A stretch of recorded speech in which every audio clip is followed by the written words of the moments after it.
Greetings, traveller. Come in and take a seat by the fire. For the first time, the following tale comes with a slight content warning. While written well within the parameters of propriety, there are several references within this tale to torture, accompanied by some description, though I have erred away from any significant level of detail. Should you wish to avoid this part of the tale, a timestamp is currently on screen for when this segment starts and ends. I have included an audio cue for the beginning of this segment as well, to allow you to skip if you wish. Today we will be continuing our latest tale together. A tale of bitter truth and desperation.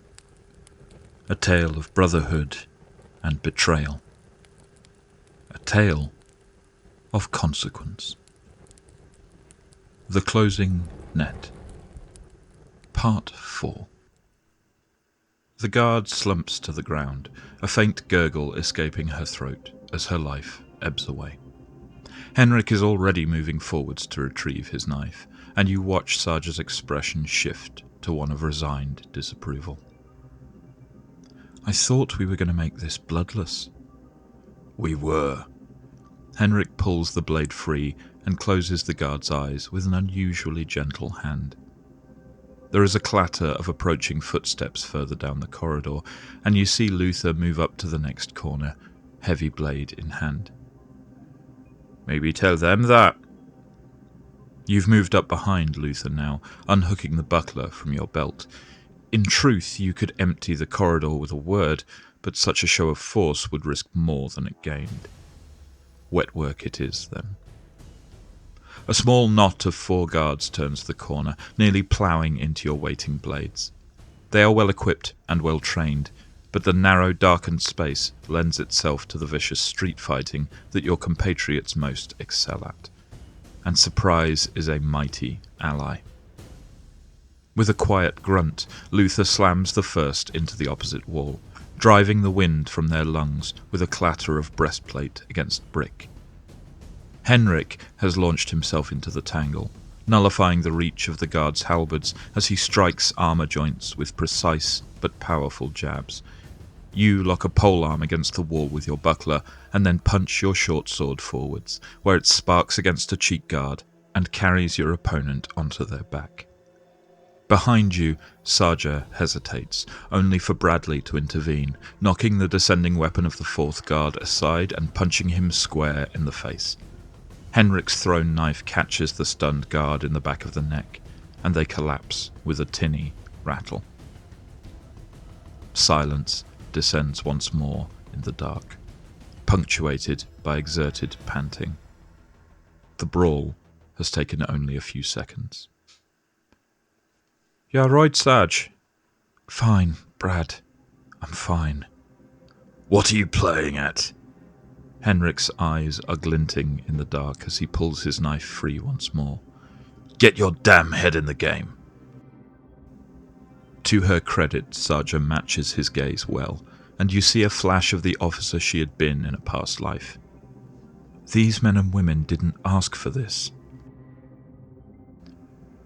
"Nor did we, but here we are."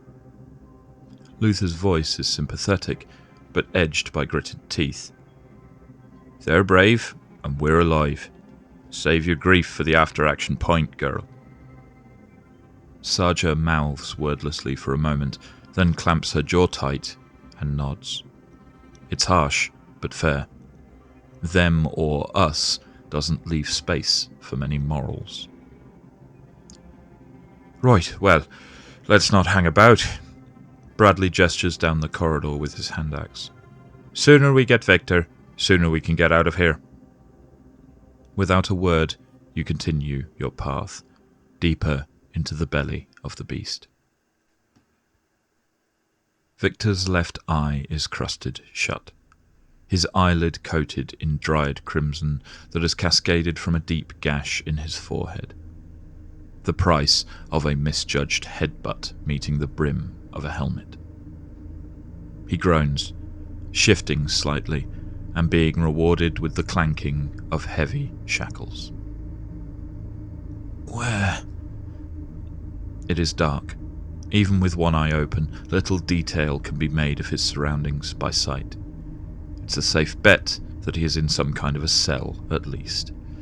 One doesn't usually leave a beaten criminal in luxury accommodation. Judging by the aches and bruises, his captors spent some time working him over after he lost consciousness. So it's unlikely they moved him out of the palace, at least. Throat parched, half blind, he hauls himself up to a seated position and leans against the cool wall, feeling the uneven stones at his back. His breath is bubbling slightly, warning of worse damage in the unseen reaches of his chest. Certainly a few broken ribs, but the wheeze speaks of fluid where there should be none. Victor cannot help but grin, ignoring the gap where one of his teeth should be. Of all the shoddy luck, what were the chances he would impersonate the only dead man who would actually show up on the same day? Light flickers on the edge of his vision, growing down the corridor to reveal the silhouettes of bars in the dark.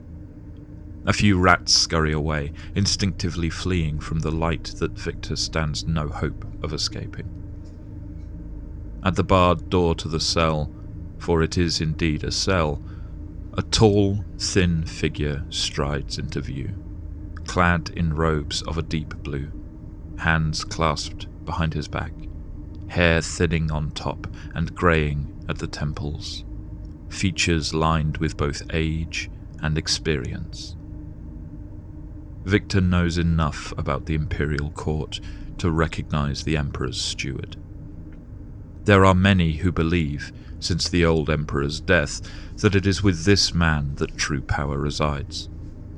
Though from all Victor has seen and heard, he is considered almost embarrassingly loyal and selfless when it comes to the throne.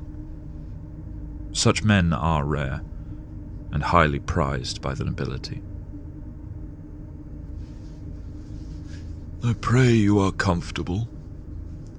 Victor snorts derisively, and then winces as a gobbet of blood slips down his nasal passage. Add broken nose to the list, then. Been better, he manages to wheeze through split lips. The steward's own mouth twists into a sardonic smirk. I'm sure. You are no doubt accustomed to more pleasant surroundings, no? The spidery old man unclasps his hands and summons a clerk, who is standing just out of sight, with a casual flick of his wrist. Taking a sheaf of parchment from the servant, he glances down at the page before continuing. Victor Fried, youngest son of the former Baron of Selos. He looks up again, feigning surprise. I did not realize we were in such illustrious company. Only son? Victor corrects him with another wince. Only surviving son. Yes, quite the pity that. I recall it being quite a lovely place. You should stop by sometime. There's a lovely sea breeze coming through the ruins. They both know the fate of Selos by now, of course. A pitted wreck of a city, brought low by the machinations of the throne nearly 20 years ago. Victor's father was far from the most philanthropic noble, but he was a man of principle. When imperial taxes began to drive his people to starvation, he rose to the challenge as any true noble would, and found himself alone in an empire of sycophants. The old emperor had needed a war, a scapegoat to place upon the altar of enmity, and Baron Elwyn Fried had handed him the perfect target. Victor could still smell the trampled flower petals on the day his father and brothers had ridden from the city at the head of their baronial militia, amidst cheers and well wishes from the civilians. He chose not to recall the smells of blood and ash that had come home in their stead. A great shame, but such is the burden of an emperor. Stability must be maintained. Did you come here just to goad me, or is there a purpose to this? Tetchy, aren't we? The steward leans forward slightly. But I confess, I have come with an ulterior motive. Then out with it, steward. Victor is forced to pause as a hacking cough shudders his bruised body. I'm busy. Yes. The rattle of small metal wheels echoes down the corridor, and as Victor looks on, a small, scholarly-looking man in half-moon spectacles comes into view, pushing a trolley on which are arranged a selection of blades, tongs, and other less identifiable implements, laid out almost lovingly on a clean sheet of white linen. We only have a few questions, and then I shall be on my way. The steward's eyes are dead, but their smile glows in the torchlight. This takes exactly as long as you allow it to. You round the corner, bent low and heart pounding. An educated guess tells you that most, if not all, of the guards posted to the dungeons are likely already dealt with, but you've learned the hard way not to take chances. Either way, there is a limit to how long the quiet will last, before someone rotates onto duty and raises the alarm. Without the luxury of a solid plan or detailed background knowledge, your main tools now are speed and surprise. Fortunately for you, the next room is silent and devoid of life. Sarja comes in behind you, her blade finally whetted following her earlier hesitation. Bradley is close behind, twirling a large ring of hefty metal keys around his finger as he shoots you a grin. These should help, no? You respond with a tense nod, then return your attention to the room before you. 3 identical doors lead off in various directions, likely towards multiple rows of cells. Without a solid lead, you could spend hours down here searching. Henrik enters the room as you consider your options. What are we just standing here for? Pick one and get looking. No way we can risk spending that long looking for one cell. Bradley is frowning in consternation. We could split up, cover more ground. That rarely goes even close to well. We'll have to narrow it down somehow. Quiet falls over the room again, each of you attempting to ring a path forwards from your own thoughts. During the quiet, you shoot a quick gesture at Henrik, asking where Luther is, but he responds with a simple flick of 3 fingers, keeping watch. Finally, and true to form, Bradley is the first to speak again. How confident are we that we've dealt with all the guards? I don't like where this is going. Henrik's voice is a warning growl, but Bradley has already taken a deep breath, and now he throws his head back and yells.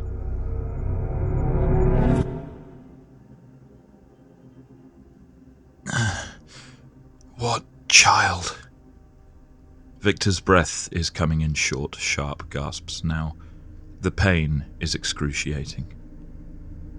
I'd rather you not play coy, Victor. I do have other places to be. I don't...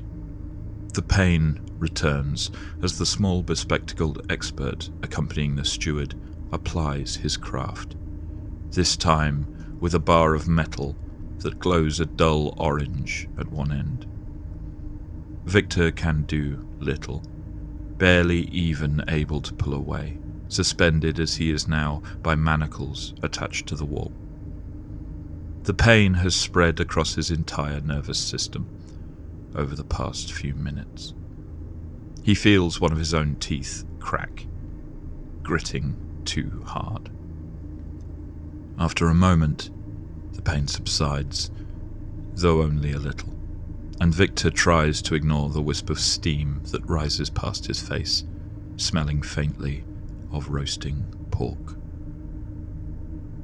You keep strange company for a lordling. If you would accept my advice, you should choose your friends more carefully. Imperial traitors make poor bedfellows. Because you were such a good friend to them.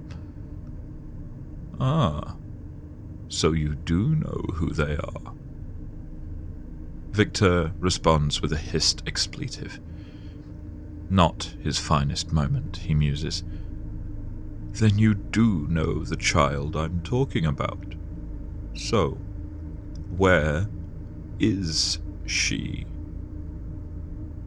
Victor begins to form a solid line of invective about old men looking for little girls, but evidently his response takes too long, and his thoughts dissolve into static as the torturer leans in and begins his work again, this time wielding a vicious hook that glints in the dark.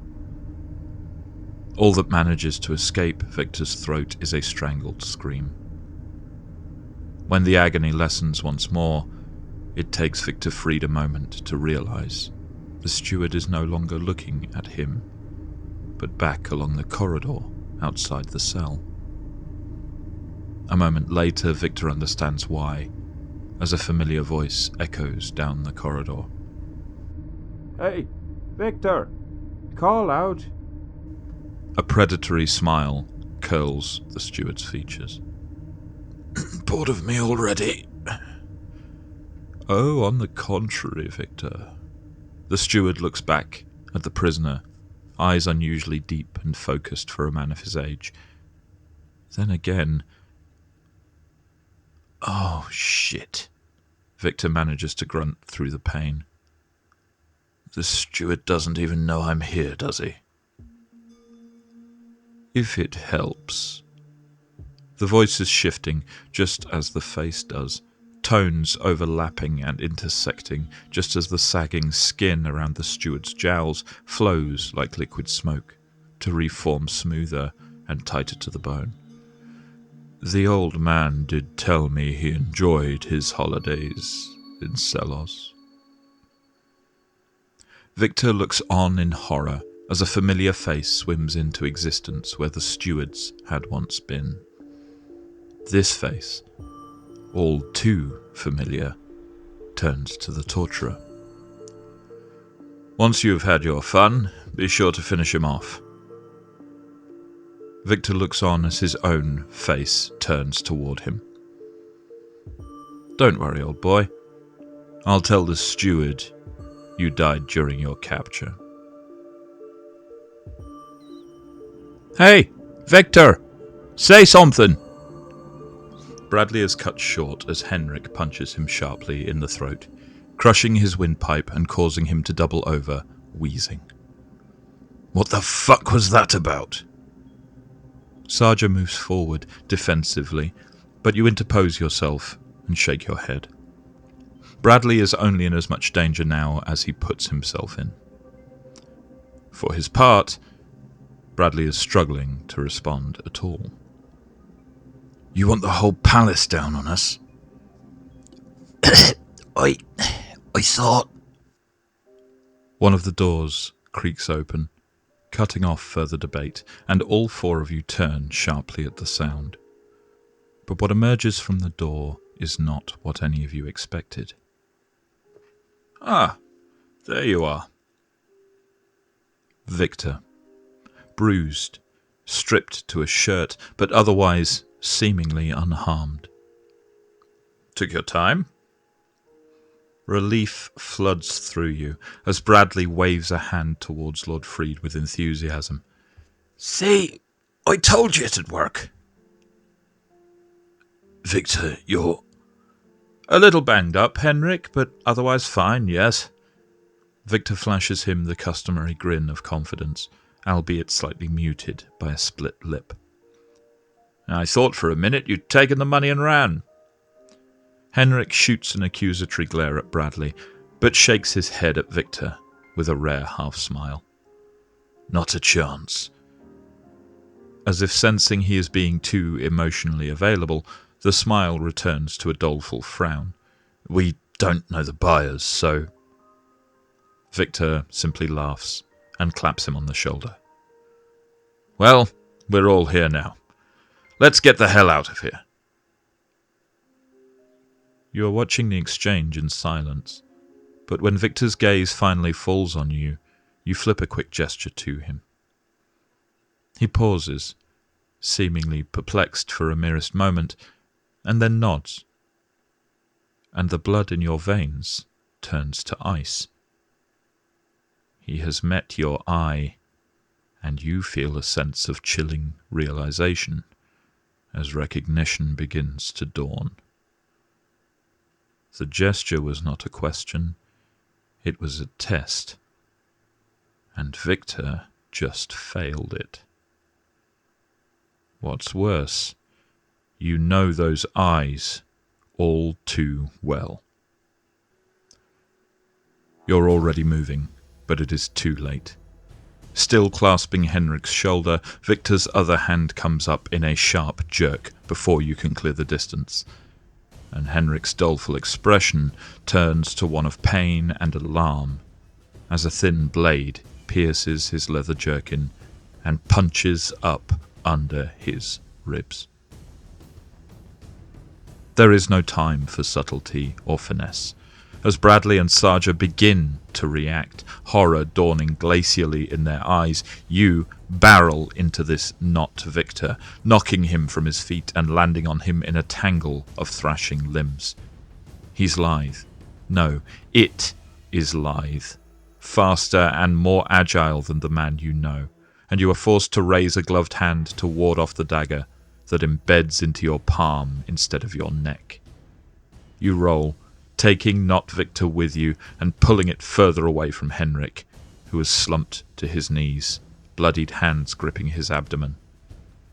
Bradley, despite their altercation, has darted forwards to catch the falling knife fighter, and Sarja powers towards you both as you thrash and swipe on the cool stone of the dungeon floor. The face of your leader, friend, and confidant seems to drip like wax before your eyes. Your own blade is still in its sheath, so you punch instead, dislodging the hand holding the knife, leaving the blade pinioned in your own palm. You feel fingernails gouging across your face, and you fight back a sudden urge to speak, to cry out in pain and rage, to burn reality with a word. They would most certainly die. But so too would anyone else should you fail to control yourself, and so instead you roll away, making a few feet of distance between yourself and the struggling imposter. Delin. When you look up, you realize your mistake too late. Sarja has staggered to a halt, blade ready as you rise to look at yourself, crouched low, ready for blood. There is a knife embedded in two palms now, two faces hidden by cowls and tousled hoods, two former assassins. No. How could you be so stupid? Two assassins. Only one the former. Delin Hal Joran launches forwards at you once more.